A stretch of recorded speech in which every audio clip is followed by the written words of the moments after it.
தென்னாடுடைய சிவனை போற்றி எந்நாட்டவருக்கும் இறைவா போற்றி. அனைவருக்கும் வணக்கம்.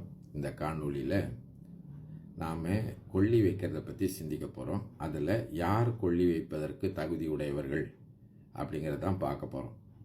இப்போ வழக்கமாக கொள்ளினா என்ன அப்படின்னா, வீட்டில் இருந்து ஒரு சட்டியில் நெருப்பு கொண்டு போவாங்க. அது வீட்டில் இருந்து தான் கொண்டு போகணும் அப்படின்னு சொல்லுவாங்க.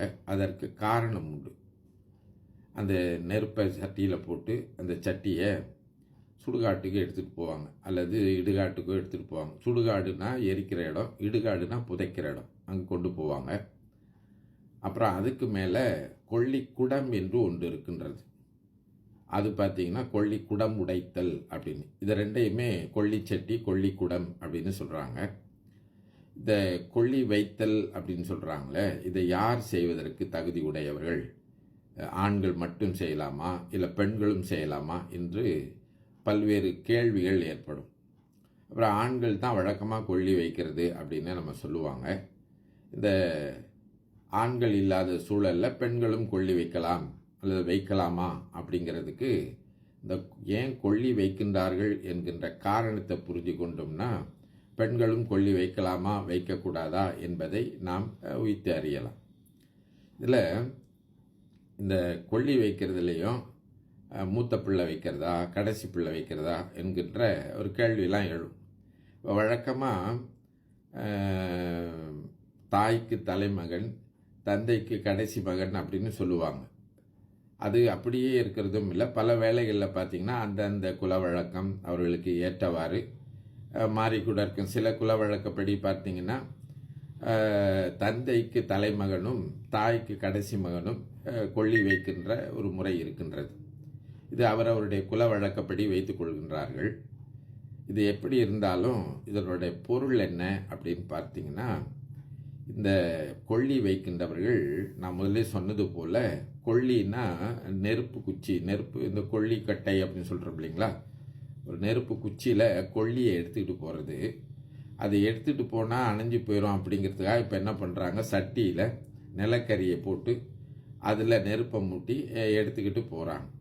அப்புறம் அங்கே போனோன்னே பார்த்தீங்கன்னா அந்த நெருப்பில் இருந்து கொஞ்சம் குச்சி, நெய்ப்பந்தம் போல் ஒரு குச்சியை எடுத்து சுற்றி வந்து அந்த இறந்தவருடைய பிணத்தின் மீது போட்டுருவாங்க. அது கொள்ளின்னு சொல்கிறாங்க.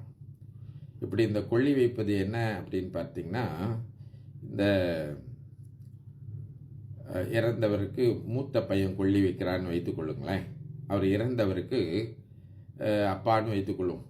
அப்பா, உங்களோடு இந்த உறவை நான் இருக்கின்ற உறவை தீயிட்டு கொளுத்தி விடுகின்றேன் அப்படின்னா, உறவை முறித்து கொள்கிறேன் அப்படின்னு சொல்லி கொள்ளி வைப்பது, அதாவது உறவுக்கு தீ வைப்பது என்கிறது அந்த கொள்ளி வைப்பது என்று அந்த தீச்சட்டியிலிருந்து இந்த குச்சியை எடுத்து உடம்புக்கு மேலே போடுவாங்க.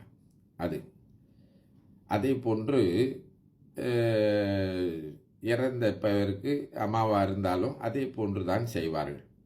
இப்போ மூத்த பையன் ஏன் கொள்ளி வைக்கணும் அப்படின்னு சொன்னால், மூத்த பையன் இந்த உறவை முறித்து கொள்ளுங்கள், இனி இந்த வீட்டை பாதுகாக்கின்ற பொறுப்பினை நான் ஏற்றுக்கொள்கிறேன்.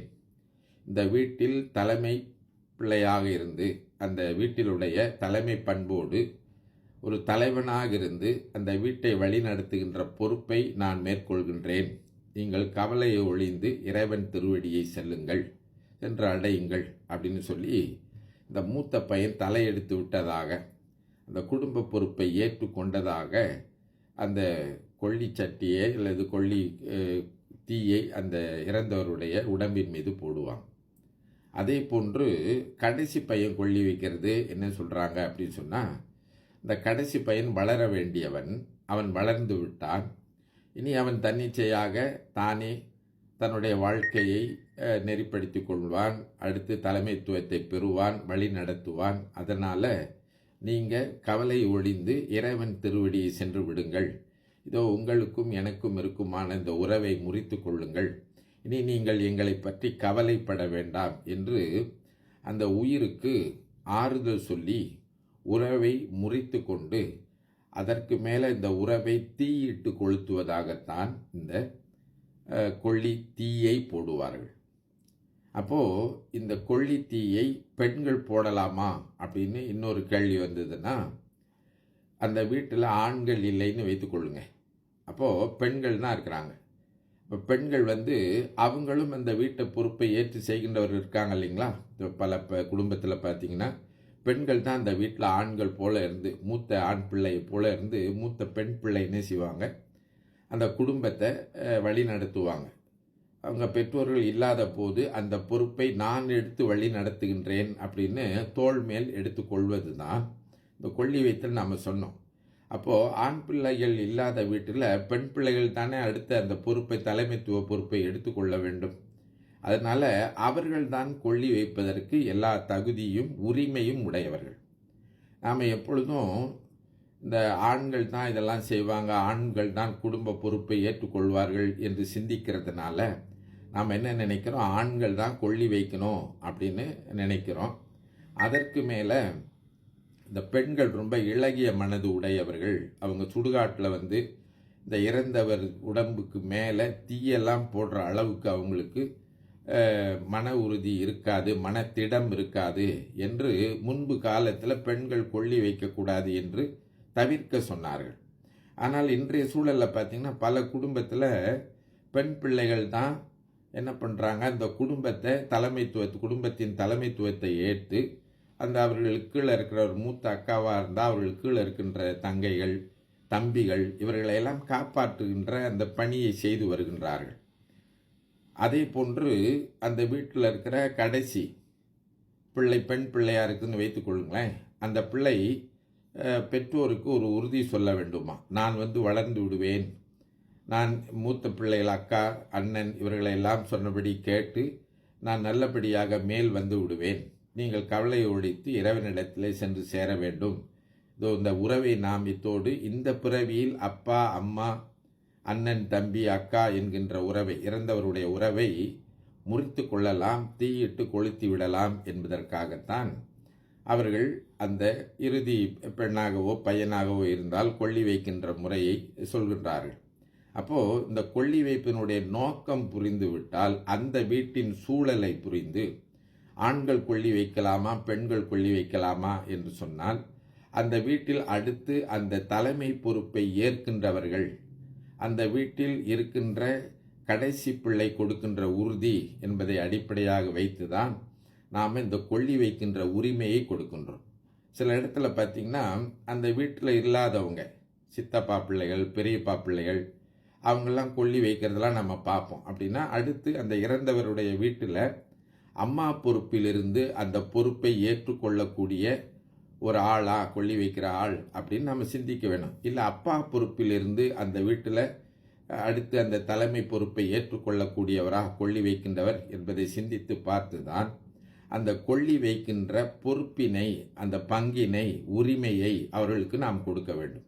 அப்போ இதிலிருந்து தெரியுது, இந்த கொள்ளி வைக்கிற பொறுப்பு என்பது அந்த வீட்டில் இருக்கின்ற தலைமை பண்பை ஏற்றுக்கொள்வது, உறவை முறித்து கொண்டு இனி நான் ஏற்றுக்கொள்கிறேன் அப்படின்னு அந்த வீட்டினுடைய தலைவராக தலைமை பண்போடு இருந்து வழிநடத்தக்கூடிய பொறுப்பினை ஏற்றுக்கொள்வதாக இந்த கொள்ளி வைக்கின்றது இருக்கின்றது. அடுத்து உறவை முறிப்பதாகவும் இருக்கின்றது.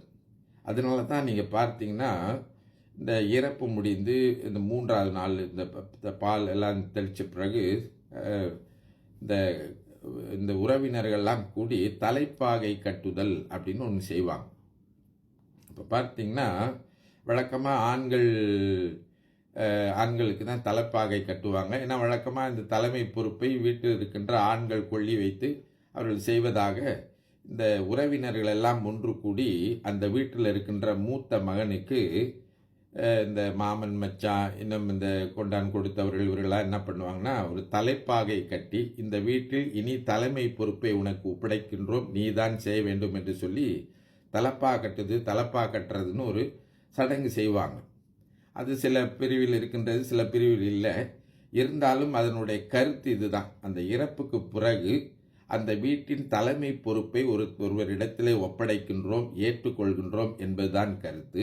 இந்த அடிப்படையில் தான் யார் கொள்ளி வைப்பது என்கின்ற உரிமையையும் தகுதியையும் நம்முடைய முன்னோர்கள் ஏற்பாடு செய்து வைத்திருக்கின்றார்கள். இன்றைக்கு பல பெண்களும் அந்த கொள்ளி வைத்தல் சடங்கை செய்கின்றார்கள். அது தவறு கிடையாது, அது அவருடைய உரிமை, அது கொடுக்கப்பட வேண்டும் என்பதை சிந்தித்து அடுத்த காணொளியில் ஏன் குடம் உடைக்கின்றோம் என்று